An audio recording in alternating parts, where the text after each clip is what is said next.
మంది రైతాంగానికి నేను మాట ఇస్తున్నా, జూలై 31 తారీఖు దాటకంటే ముందే 1,50,000 రూపాయలు ఉన్న ప్రతి రైతుకు మళ్ళీ రెండో విడత ఖచ్చితంగా 30 తారీఖు జూలై దాటకంటే ముందే 1,50,000 రూపాయల మీ బాకీని చెల్లించి రైతు రుణం తీర్చుకుంటా అని చెప్పి ఈ కల్వకుర్తి గడ్డ మీద నుంచి నేను మాట ఇస్తున్నా. ఇదే కాదు, 2 తారీఖు నుంచి 14 తారీఖు వరకు నేను విదేశీ పర్యటనకు వెళ్తున్నా.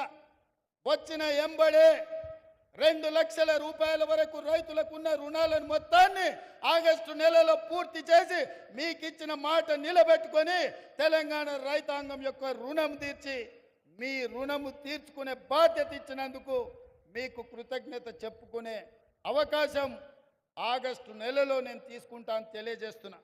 అందుకే